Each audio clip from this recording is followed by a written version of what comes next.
race, burn the streets, set the pace.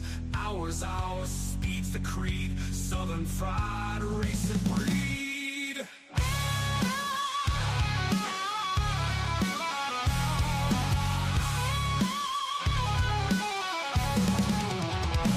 Southern fried, racing hours here. Fuel the fire, shift the gear. Nights alive, wheels embrace. Burn the streets, set the pace. Ours, speed's the creed. Southern fried, racing breed.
The flame of snot, lighting up the southern dark.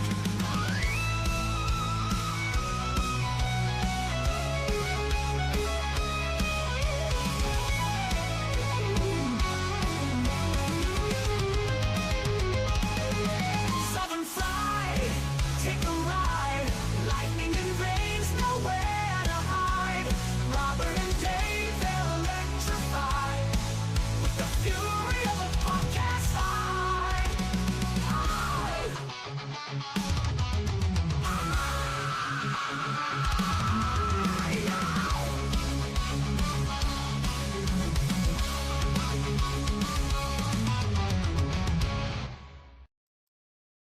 You think I could get Rob to sing like that? You think I could get him to belt that sound out like that? I would love to have the video of him trying. That would be awesome. I know I can't do it. But I will say, every now and again, I'll throw something out to keep the kids off guard. And Kaylee heard one of those on the radio, said, hey, there's that thing you do. And she's like, please do it for my friend. Please do it for my friend. I'm like, you really don't want me to do that. Hello, Lewis. And she said, yeah, do it.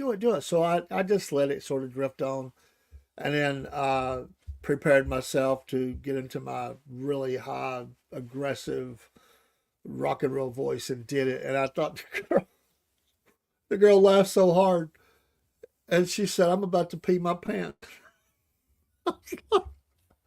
Every rocker wants to hear.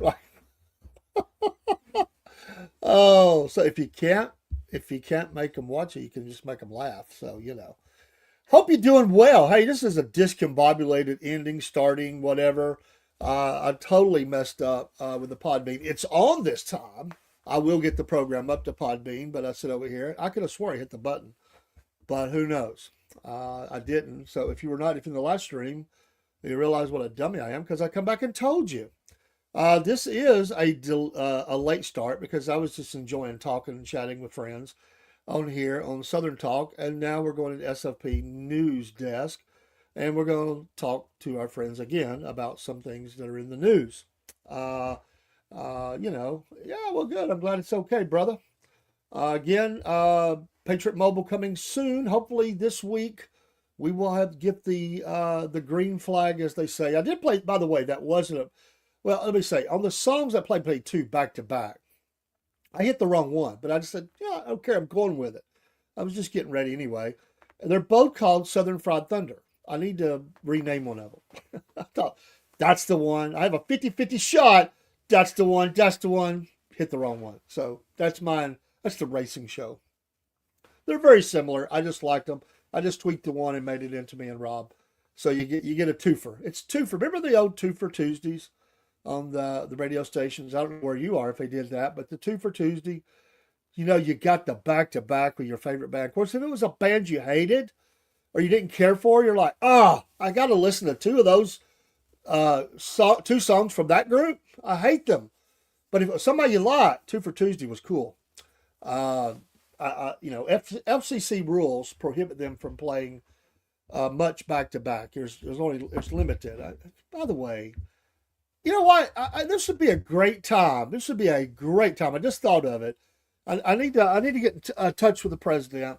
This would be a great time. I'm sure he's got plans to do it. He needs to shake up the FCC. What a bunch of dummies. These people for years have been attacking conservatives and conservative programming. They've let things go that should not be on TV, and they clamp down on the things that should not be. But there's these, I don't know. It's probably FCC and or copyright. But you can't play like songs back to back, much from the same group. I don't know how they get around that. I'm not a radio guy per se, but how do they get around that when you want to play like a whole album? I know people don't do that much anymore, but I would. And I would love to hear like maybe the second side of an album, CD, digital, I don't care, whatever you want to call it. And the FCC or whatever, oh, we can't do that. The FCC rules. Take a hike. I mean, come on. You know what? It's silly. There was a time, and in one part of our media joy, or whatever you want to call it, me and Robert have loosely, I was talking about this on the last show before we get in the news, loosely talked about having a radio station, an internet radio station. We're not quite set up for that yet. I think Rob just wanted to be DJ so he could play all those songs that he likes. That's why you do it anyway. But way back in the day, I almost went on Live 365 with a show. So I guess it was all in the cards that this was supposed to happen. Have you ever wanted to be your own DJ, have your own radio station? Maybe you were. Or maybe you just made tapes for yourself. My mom, see, I've had this in my blood forever. And one day I was mortified. I was a young guy once. I really was. I was a spry little, whatever age I was. It's so long ago, I don't remember. And I used to go around with, remember when you were the age where you took around tape recorders? Nowadays, kids have got tape recorders. What the heck is that? And you carry around your tape recorder and it had a little microphone and you would record stuff. Well, I had made these, I was an only kid for, until my mom brought along this new thing called a sister. And I was about 9 years old, almost 9 years old when she came along. Love her to death. But, I had it made. I was the only kid. I got every toy, everything. And then the sister comes along and we had to split stuff. So you know how it is. I love her. I have two sisters actually and a brother. But anyway, I digress. I made this tape and I was a DJ on the tape. And I am so glad there's no tape of that. The tape is destroyed because Rob would want it. And there was a tape where I did these songs and I introduced the songs like a DJ would. And in the middle for an interlude into something I would do news and weather. And I interviewed our cat. And I forgot about this just now. I interviewed the cat and I did the voice of the cat because the cat couldn't say anything but meow.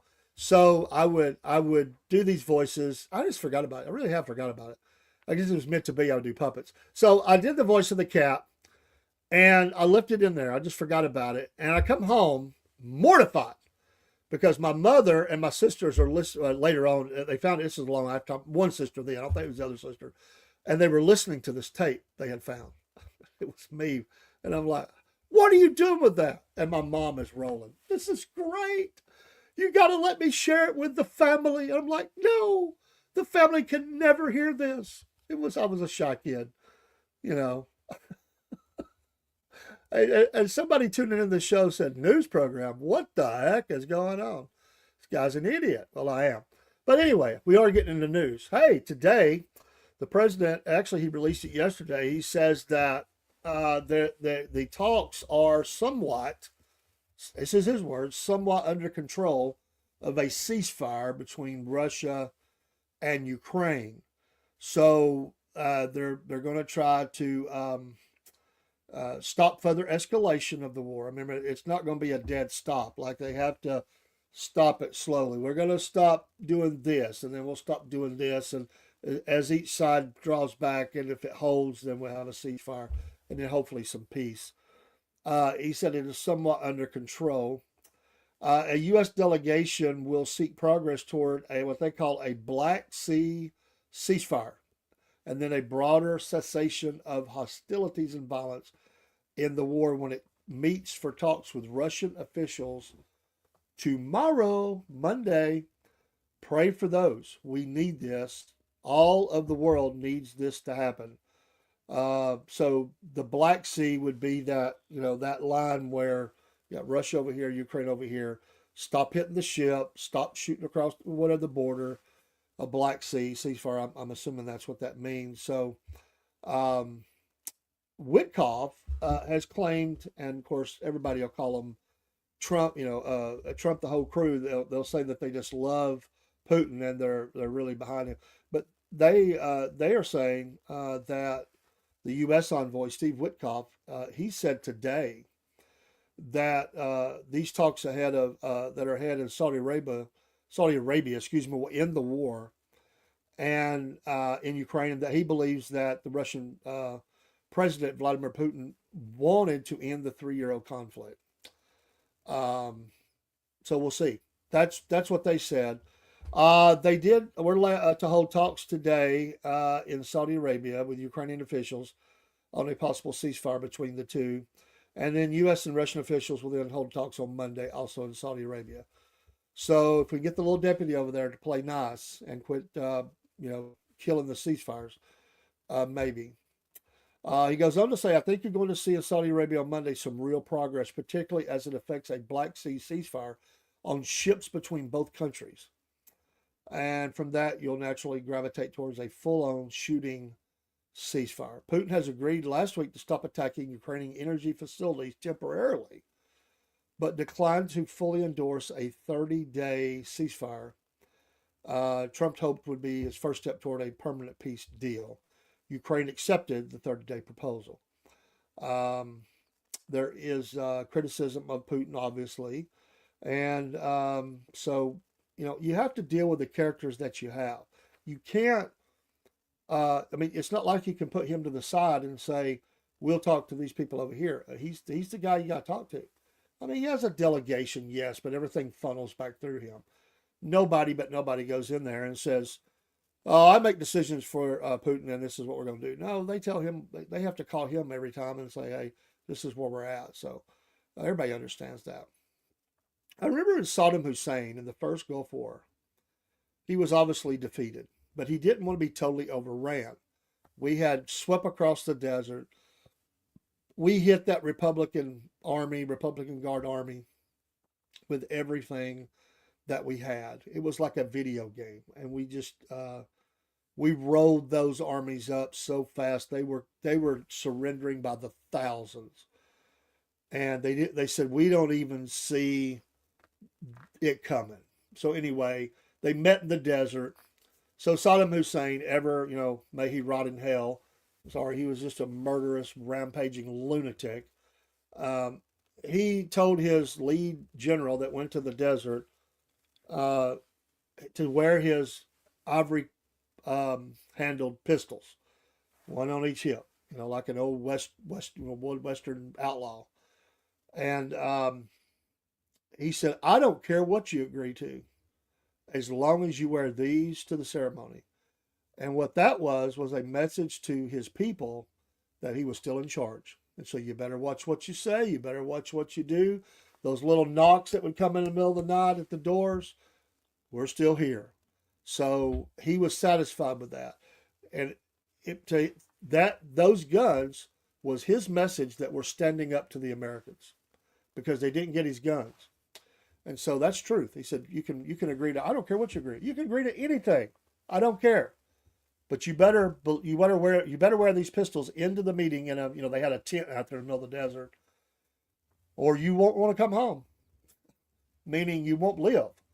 So that's what he did, and that was his way. Then later on, like the Soundgarden hole, down in the hole. Wasn't that Soundgarden? Down in the hole. We found him down in the hole, pulled him out, and then we sent him down the hole at the end of a rope. No love lost for the butcher. He's another butcher. Him and Uday and Kusei, rot in hell. You don't usually hear me talk like that, but these were brutal people. These were people that struck great fear all across the Middle East. And they did have a strong army, considering what the powers of, I think they were fifth largest at the time. A lot of tanks, lots and lots of tanks. We took care of the inventory for them. We took out most of them. So a lot of people said we're just there for oil and whatever. I don't care. We took out a bad dude, and we got done, and we got back, and we had to do that. That was in American interest, and I would support that, even though people would argue about it. There wasn't weapons of mass destruction. Well, there was one. It was called Saddam Hussein. He was a weapon of mass destruction. He gassed his own people. So has Bashar Assad in Syria. They both love to hit the Kurds. They hate them, and they hit them with gas and killed them. If that's not a weapon of mass destruction, I mean thousands of dead people lay on the ground from mustard gas and all other sources of torture. Although we hung the Kurds out to dry when we left, we sure did. We hung them out to dry. That's nothing we're proud of. But anyway, hopefully peace can come. I think that my opinion is that in the European theater, there are some warmongers over there that are itching to get in a fight, and they want us to be the lead dog in that fight.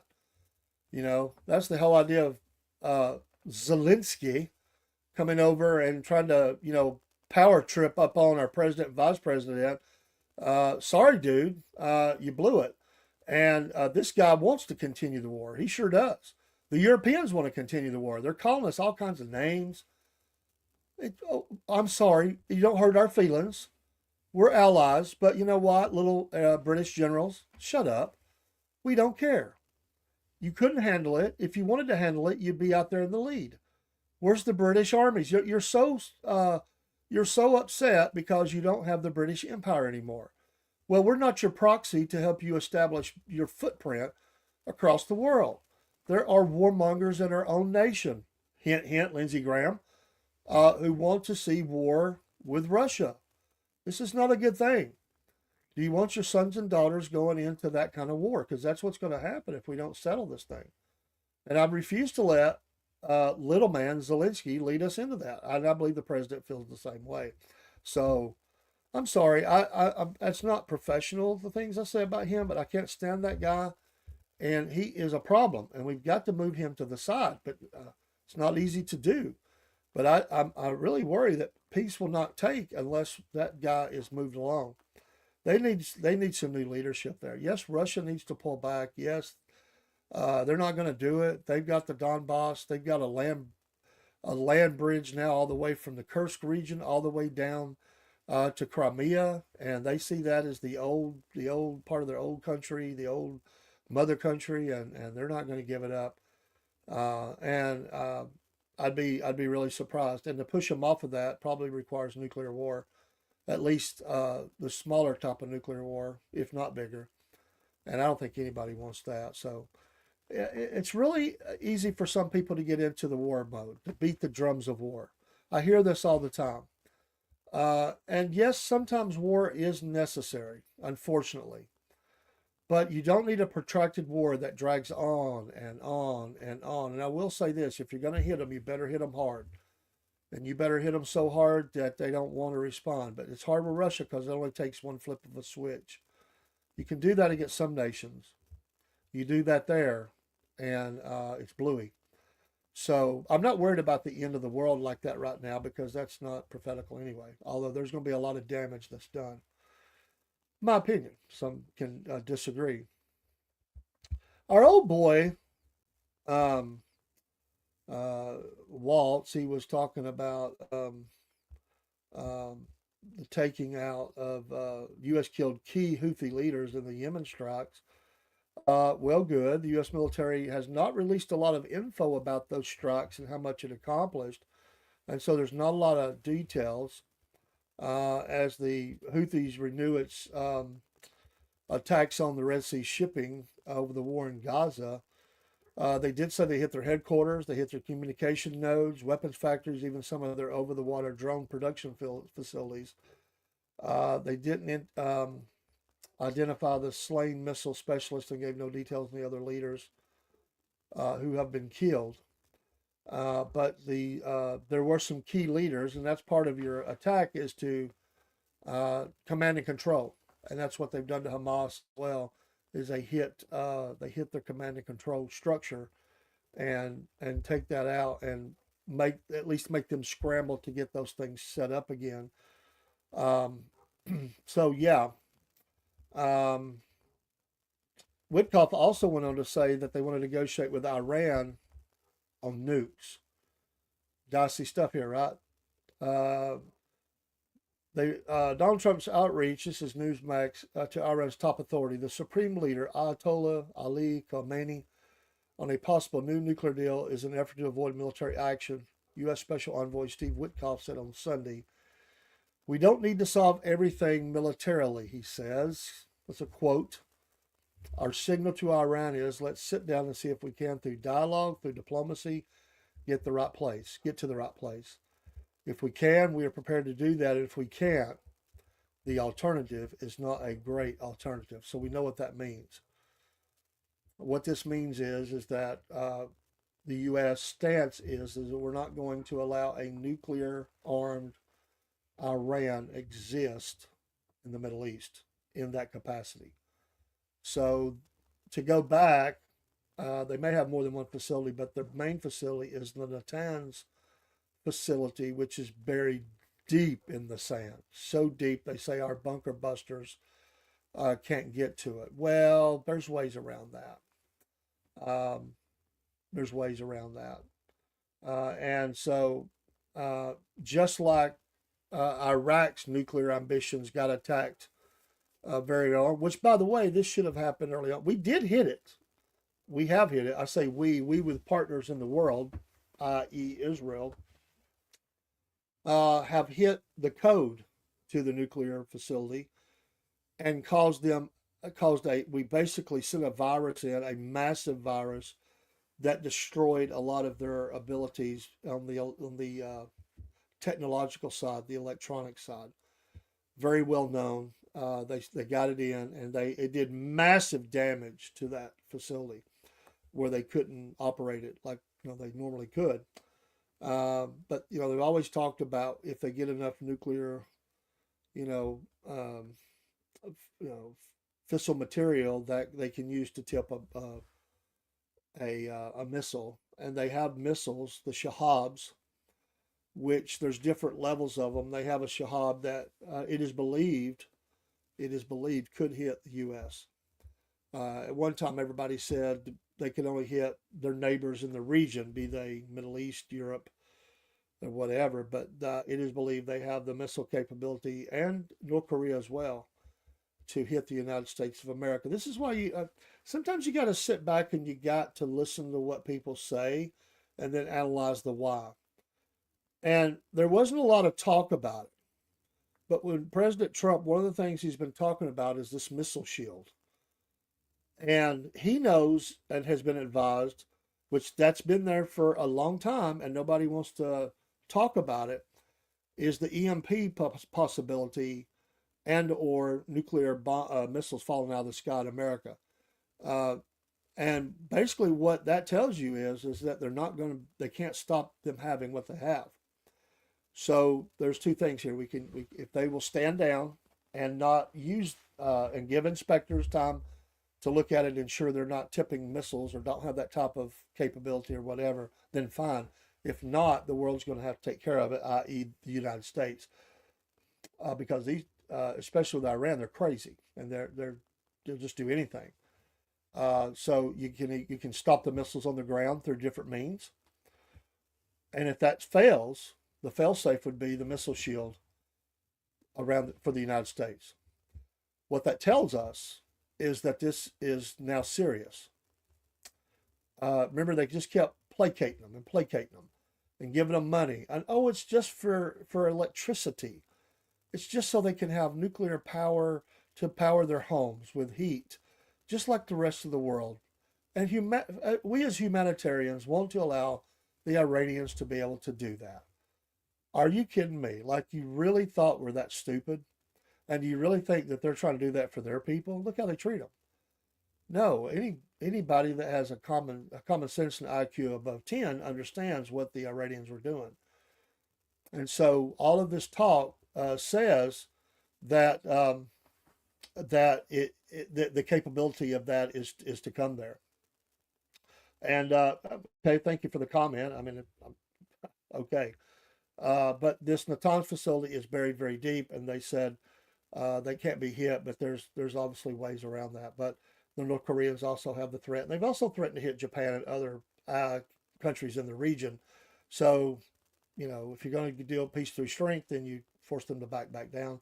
This is serious business, and you know, without being a military expert, I mean, I do watch the what goes on in the world, and those things are real things, and the test firings and the things that they're doing with the missiles show their ability to do that. And there's no love lost for the United States of America, and they would do it in a heartbeat, or Israel, or some other country, and cause mass confusion and whatever. So, you know, sometimes you got to go and you got to take care of the things that need to be took care of.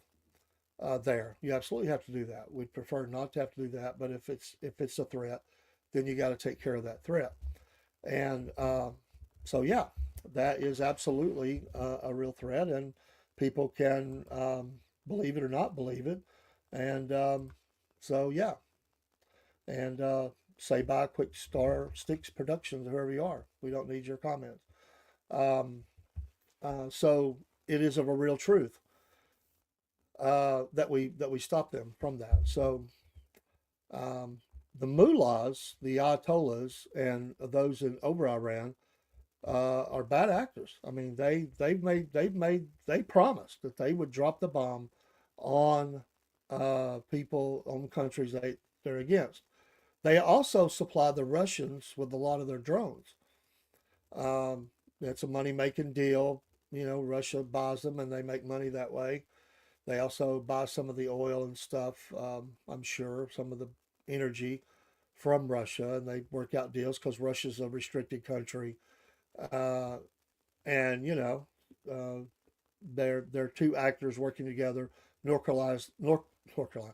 Korea is the third actor in that. There are a couple of others that could join in if they had the right conditions. They probably would join in. Kevin McCarthy says that Trump has broken the Democratic Party.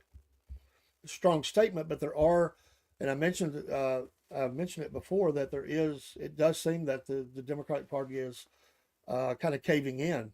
They're already turning on some of their own and looking for new leadership. And so Schumer is hanging on by a thread right now. They've been calls to ask him to step down. They're sinking in the polls. And now, like I said, they're fighting among themselves. So he is correct there. He says, quote, "It's a huge mess." He told this on WABC 77 FM in New York. It wasn't just that President Trump won the election. He has now broken the Democratic Party. He says, quote, "If you think about it, they are leaderless. There's no message, and their polling continues to drop. They're now fighting among themselves." And so you see that happening more and more. And now there's a positioning and a fighting. Oh, I've heard a lot of stuff over the weekend of who they think would be the next ticket for the Democrats. They've got everything from AOC and Bernie Sanders. Really? Are you kidding me? To AOC and Newsom, to no AOC and somebody with Newsom.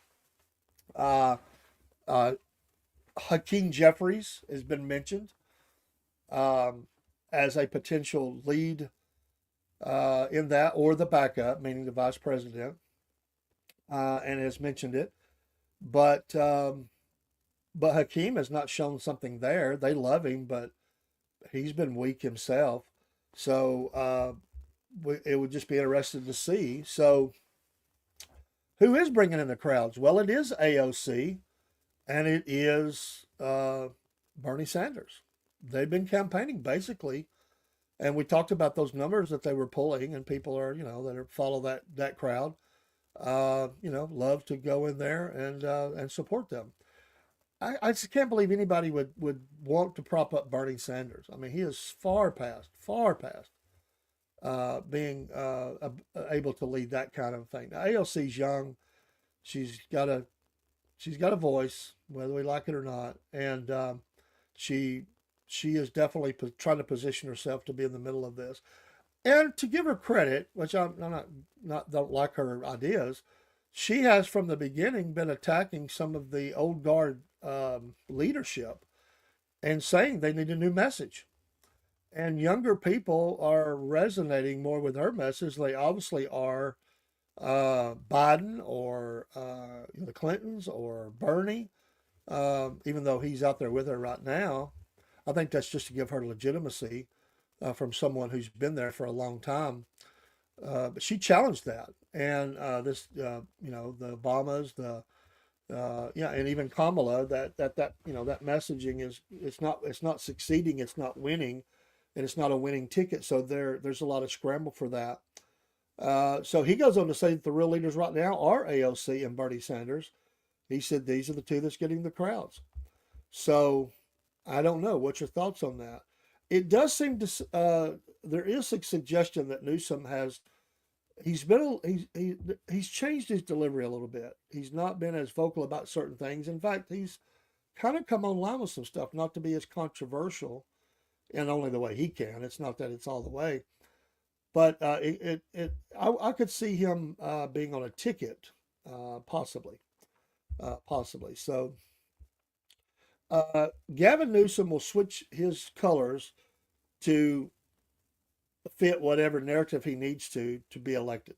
That's what I have to say about him. So um, the judges that have been attacking the president and well, I say attacking, but some view it that way, that they've been making orders. The borders are, Tom Holman said also today that the administration will not defy a judge's order blocking the use of war powers to deport alleged Venezuelan gang members.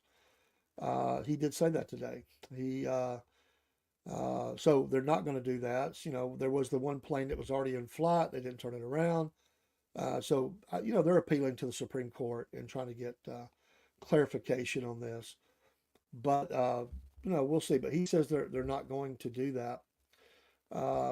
They're not going to defy that order, but reiterated that they would continue to crack down on what it deems threats to the United States. Absolutely. We're going to continue to arrest public safety threats and national security threats. We will keep targeting the worst of the worst. I agree wholeheartedly with that. I mean, nobody wants these people in their neighborhood.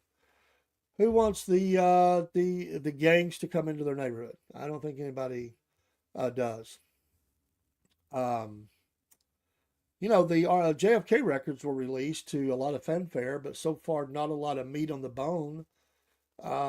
There's people that have pieced certain documents together and said that is proof positive of the plot, but it's not a slam dunk, and it's not easily um, it's not easily placed together on the paper trail. So again, the people that would be involved, if there was something there, probably removed it long ago. And what they have is really weak, and it's not very. And some of them are not very dependable because the people that reported on them are not dependable sources anyway. So it was just in the file. So by now, the 80,000 documents where people were coming over and they found 4 or 5 ahas, you've not heard much since, right? I think that they probably won't. Uh, Is it the whole file? They said it was. I'll trust that it is. I felt long ago this was the biggest nothing burger ever, that it was more embarrassing than anything. I think the bigger file to release of obviously Epstein, where's that? Unredacted, and MLK. Those are the bigger files. And the reason I say that is, well, the Epstein list is going to implicate a lot of people. If what's there that should be there is released and not redacted. The MLK files is going to show some bad things at the highest levels.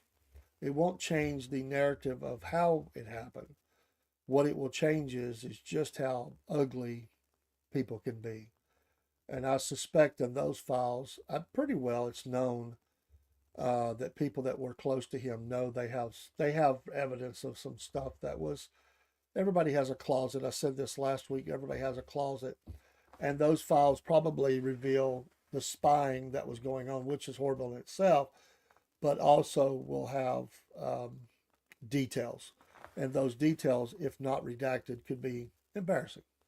Although, hey, you know what? It's far past the deal, and I don't think you can change anything about it that would harm the legacy at all.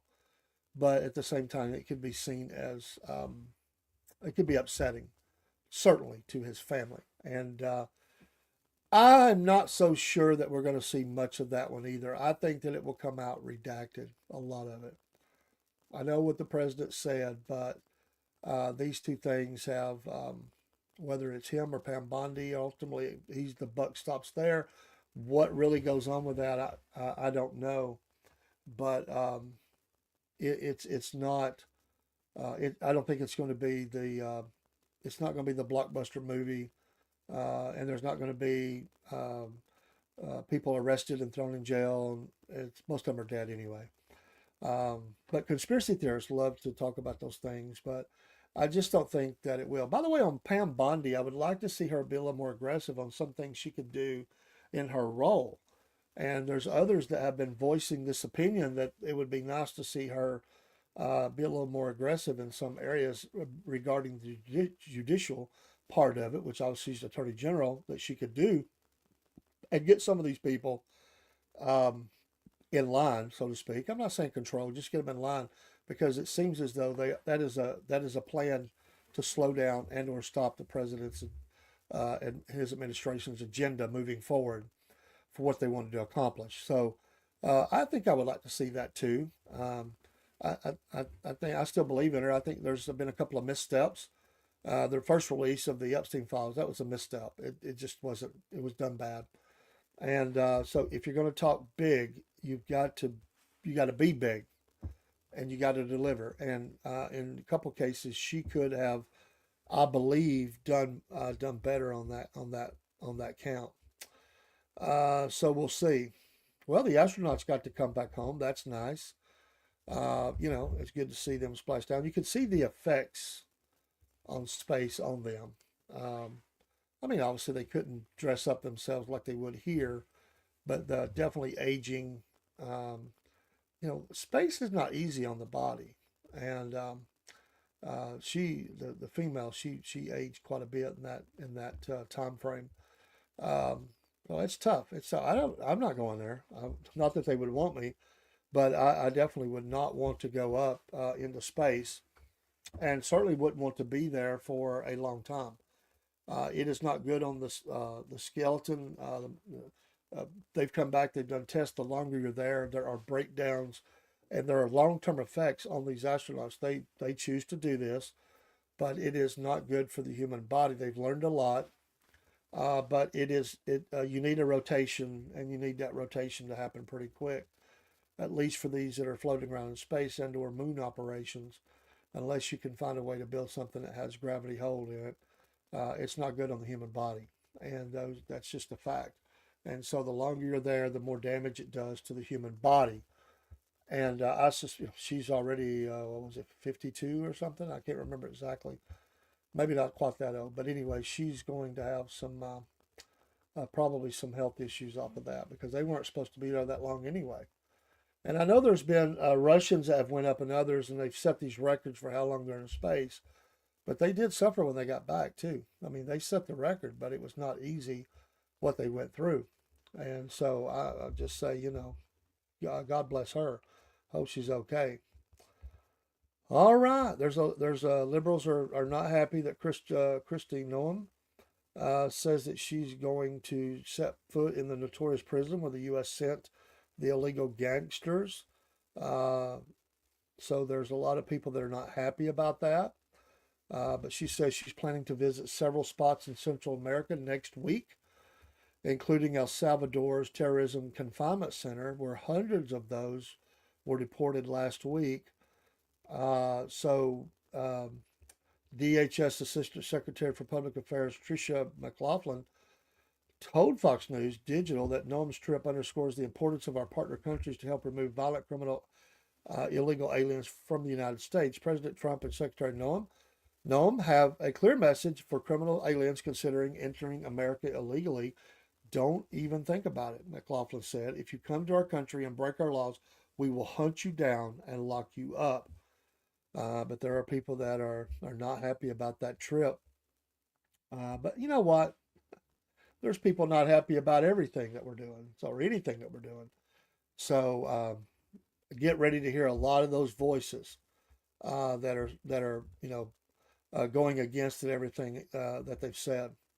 So I'm just glad they're not here.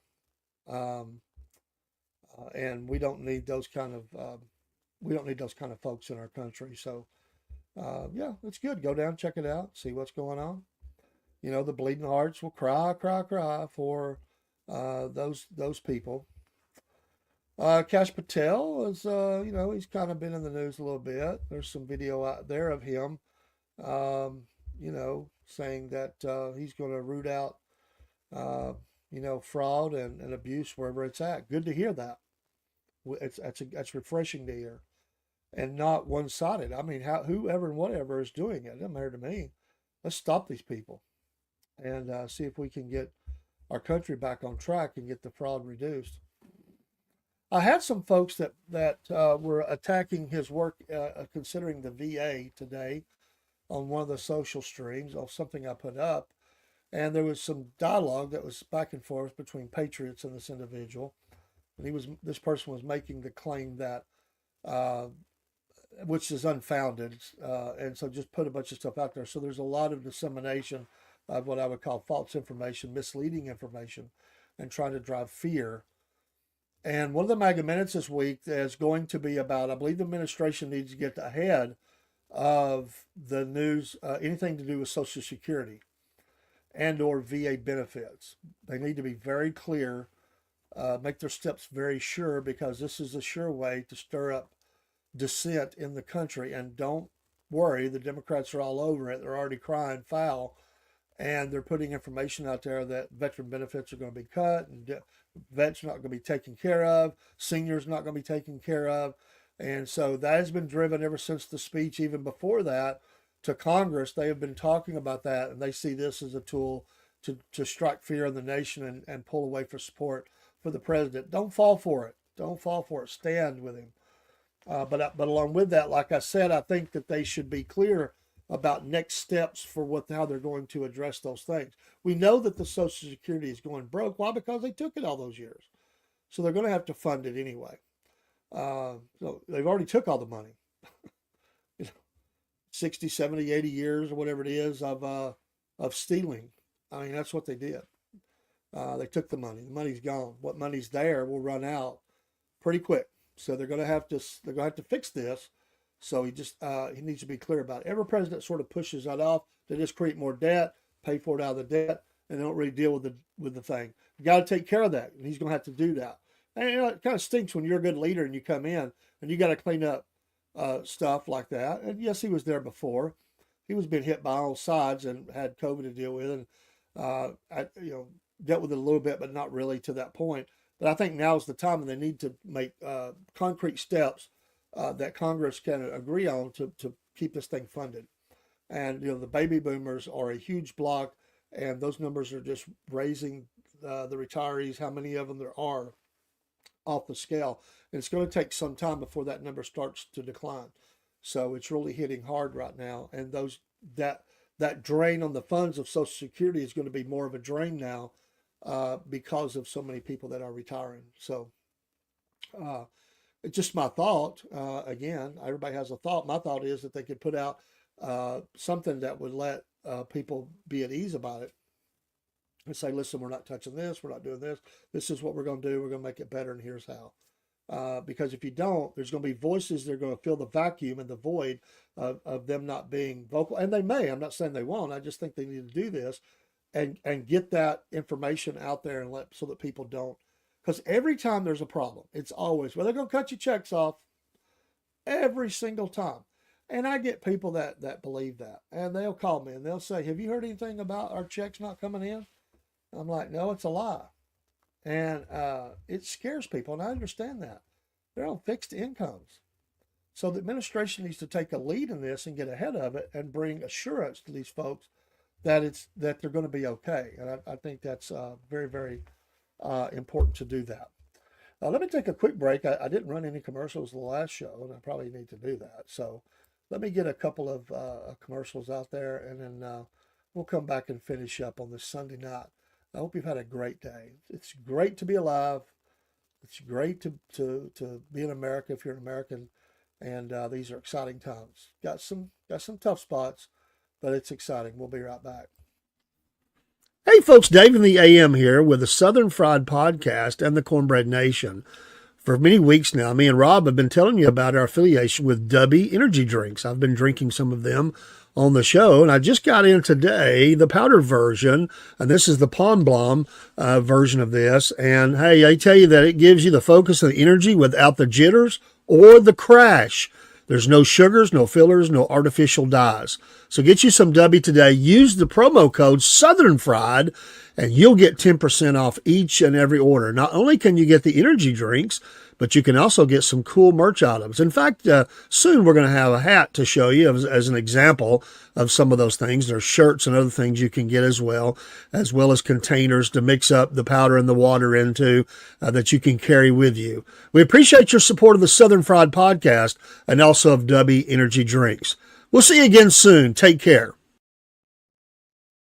This is David the AM with the Southern Fried Podcast. We are now an affiliate of Podbean. Podbean is an audio platform which helps you get your voice out there. You can go online and go live from your very phone that you use. You don't have to have a lot of special equipment. It's nice to have a studio, but it's expensive. You can do those things from your phone. Hey, I was a listener of Podbean before I even became a podcaster. Maybe you've thought about being one. There was a time when I didn't think about being a podcaster, but think about it. You've got things to share. It could be as simple as baking, or it could be working on a car. The stories are endless that you could come up with to be a podcaster. And there are people out there that want to listen and to your stories and to your shows. And we're thankful for all those that watch and listen to us. Podbean is now an affiliate of the Southern Fried Podcast. Unless you're a business plan, that would be the bottom one. The one on top, use that. You'll get discounts. And also the Southern Fried Podcast benefits in this as well. I love Podbean. They also help launch out to many other audio sites. This saves me time. Time is precious. Time to be on the podcast. Time for research. Time to be with family. And yes, time to work. Yes, we still work out there in the workforce. So become a podcaster. Use Podbean. And when you use these links, one of them, you will save money and you'll also help the Southern Fried Podcast. Thanks so much for all your support. Take care. We'll see you soon.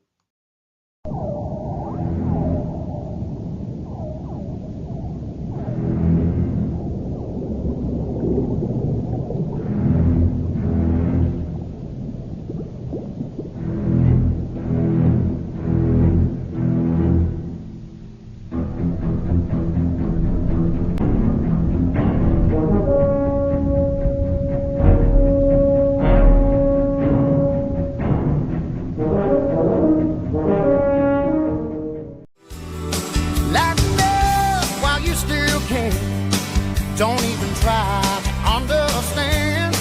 Just find a place to make your stand and take it easy. We had fun on that trip. Went to South Georgia and we went around to many locations. I think we've gotten about all of that footage up and out, although I think there's still a couple little things, maybe a couple little pictures and stuff, but we pretty much got it all out. We stayed busy. We stayed on the go, and there was so much more that I wanted to do while I was there. Just ran out of time. So, but next trip we'll be at the Mayhaw Festival at the end of April, and I'm looking forward to that. You should start seeing some ads from us about that pretty soon. Not that any of you will travel down, but if you're in the area, come and say hey to us. And we're looking forward to getting out among the public and talking to people and, just getting them on the air, getting their story, funny stuff, whatever it is, and just spreading the good word of the Southern Fried Podcast as we broadcast live from the banks of the Southern Fried River. Flows from north to south, down meanders all the way from my area down to Rob and on into Florida, the Southern Fried River, right on the banks of it. Sometimes we stop and go fishing or just sit out and meditate. Pretty near the studio here. Yeah, we're right on the banks of it, right? Again, in the morning, don't forget that we will have our morning show. We'll be back together. We will be on at 6 a.m. till 7. I do have to take the kids to school tomorrow, but I don't have to go to work. I took a day off. I've got to get some stuff done tomorrow on a personal level, some car stuff, other stuff. So probably be working, may go live at some point during the day. Don't usually do that. I'm usually working, but we'll see. It just depends on what all I can get done. I'm going to be having lunch down in another town with someone, going to meet them there, and I've got some things early to get done, so maybe early afternoon. Tomorrow night, Mama said, Mama said, 8 bells, 8 p.m. With Rob and Miss Elizabeth and whoever else stops by. And so we'll have that, and then Tuesday, I was intending on being on Killer Carl's show. It didn't work out. I didn't realize he didn't have my email, and I got kind of busy, and I sent it to him. So they were really having a great show. They didn't need me up there. They were had 4 up, and they were going back and forth about a lot of stuff. Maybe 5 at one. I had 5 at one time, and they didn't need Dave in there. So I just listened. I listened to the whole show. But Killer Carl on the Rumble side of things, and we talked today, and so he told me to give him what days works well for me. That would be Tuesday and maybe a Thursday, but Tuesday for sure. So maybe Tuesday, this Tuesday, next Tuesday, some Tuesday, I'll go live there and we'll talk about all things, whatever he wants to talk about. It's a great opportunity. I appreciate the opportunity to go up. Speaking of Dubby, I was talking about the commercial and the flavors. They gave me one for ordering one other little thing. They gave me the tub. It's a mystery flavor, and this is what it looks like. I just got it in the water bottle, and it is great. It may be the best one I've had, but it just says, "What flavor am I?" Mystery flavor. I don't know what it is. Got question marks all over the front of it. I don't know what it is, but it's good. I'm gonna tell you. And I was feeling a little tired and fixed up early. I was just drinking water. I said, I'm gonna drink a little bit of the Dubby. I have another tub down here. Let's see what flavor it is, and it is the Blue Raz Purple Grape. Now that is good too. I've had it too. They have something else above it, and I don't remember. Can't read that in this lot. But anyway, Blue Raz Purple Grape. Very good. So, smells good. We also have in some new coffee from 55coffee.com, and been drinking some of that today. That is really good stuff. Drank a couple of pots of that today, and Killer Carl's one of his advertisers, and or he has a promo code with them. So supporting him, ordered some in. I always like to have different flavors of coffee. So we have quite a few in. And in the future, at some point, we've been saying this for a long time, but it is still the plan. We're going to have the Southern Fried Coffee, and we'll get that out to you for those that would like to have some. We promise some good blends from the dark to the light to the mild to the this to the that, but it'll have its own special Southern Fried. It won't just be Southern Fried Podcast. We're going to have some special names about what kind of blend it is. So definitely be a Mama Said blend. But anyway, I'm gonna get off here and have get some rest. I got a lot of work to do definitely in the podcast to upload some stuff. Good to see South Oz, man, jump in on the Podbean side. Just wanted to do some light news. In the morning, we'll try to update you on some of the morning shows from the weekend and some of the stuff. I do want to mention this. Bernie Sanders got up and walked out on an interview. He just walked out. Oh, it's real adult of him, right? He didn't like the topic. He called it nonsense, and he bolted out. And he just took his sandbox and went home, right? Bernie Sanders. And what about this sorority girl from Georgia who has lit up the social media? I know this ain't news, but come on, it's kind of funny. Lit up the her mugshot. Well, she got arrested again. Maybe this girl has some kind of a problem with attention. I don't know. It was for speeding. This time it was for oh, she didn't listen or something because I got her for obstruction or something. So they're calling her it's Southern discomfort. Southern discomfort.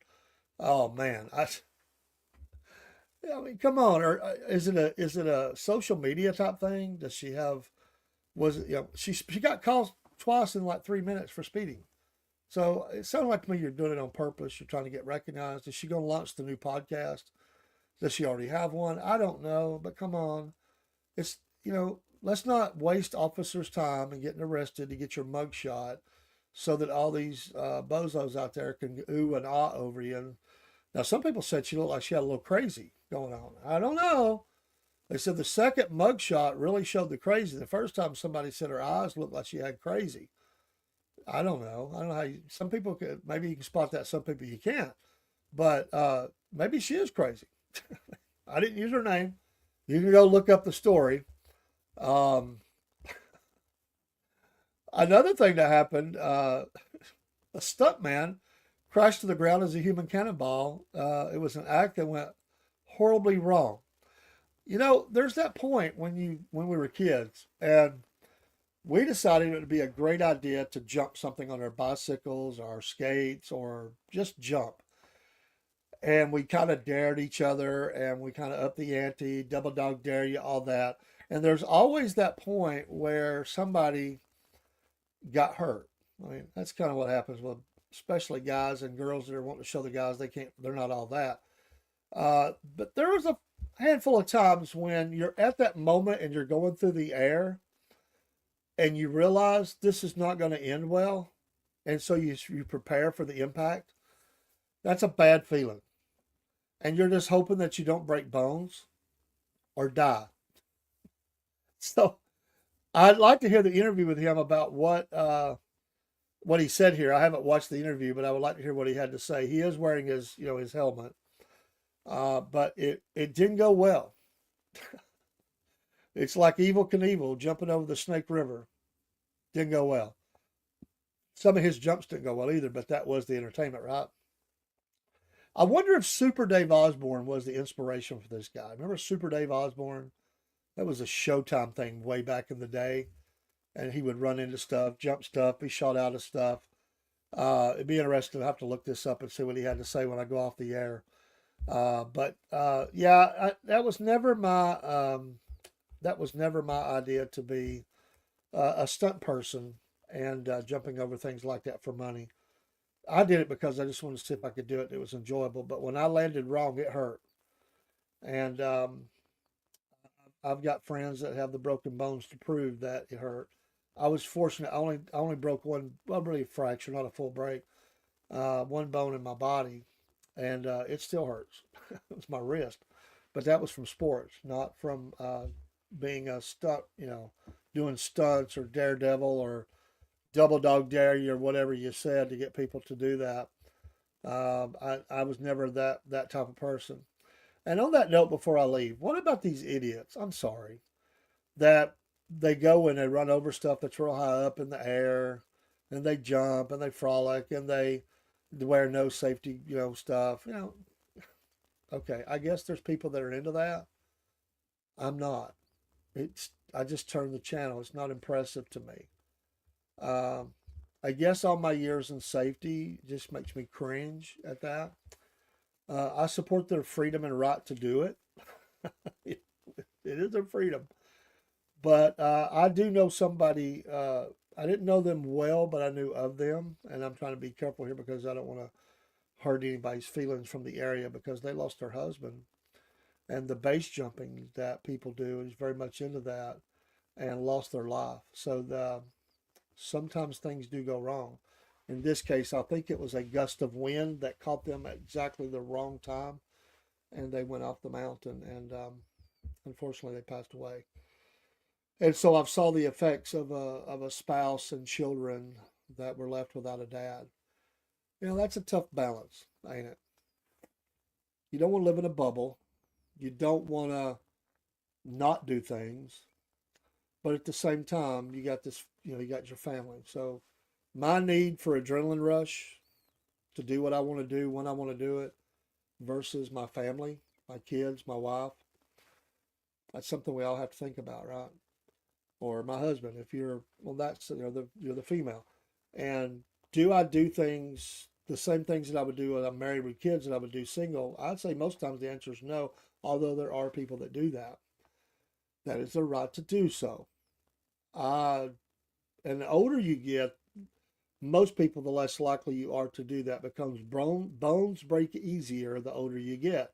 I was talking to people just this week that said, in my life, I never thought I'd get to the point where, in fact, Robert Diamond, Dog Tag, said it in our show the other night, right, on the AT. He's about my age. What he say? He said he walks looking on the ground, seeing where he's going to step. Why? He don't want to fall.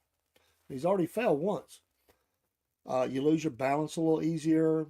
If you got wearing some extra weight, that weight just takes you on. And when you fall, it can hurt bad. And yes, it can kill you. So you start to think about stuff like that.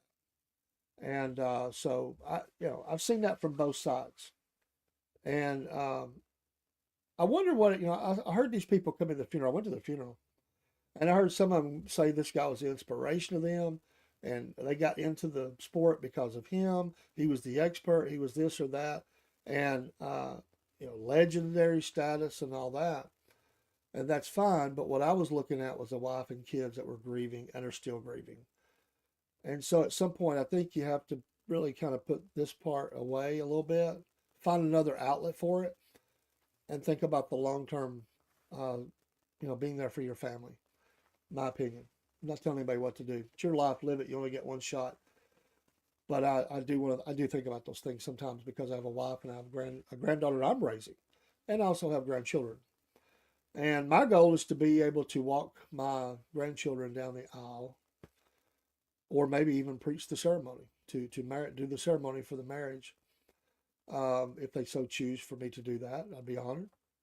Um, but I would like to be involved in so much, especially for my granddaughter that lives with me. I want to walk her down the aisle. Well, to be able to do that, I got to be here, so I got to take care of myself.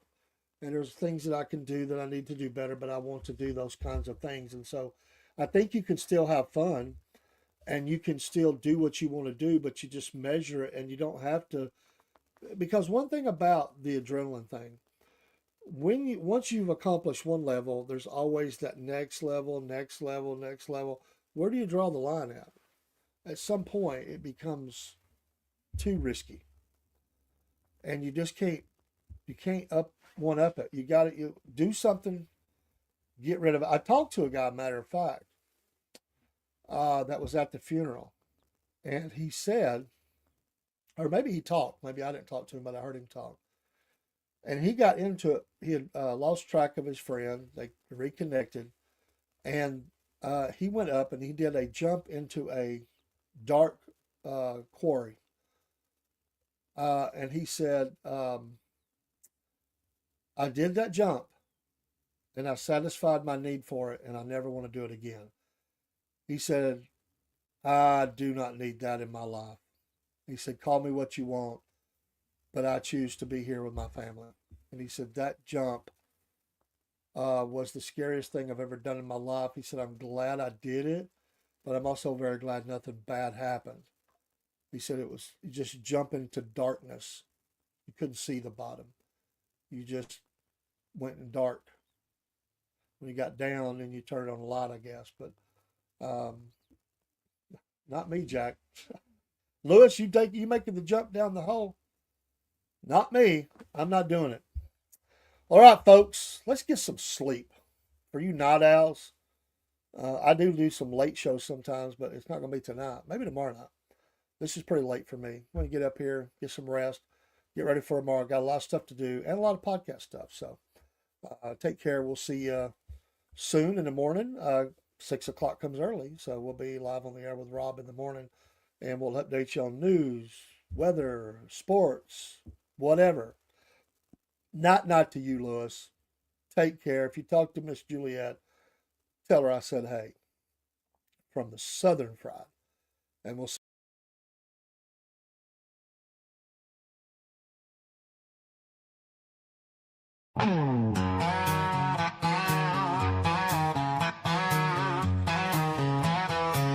Mama said there would be days like this when Dave and Rob start the show. There is bound to be some good times had by those who remember what Mama said. Mama said is the name of the game, and what Mama says is what Mama gets from the SFP studios. Mama is right and always right. We hold our flags high as we march to the tune of her music, because Mama said is the name of the game.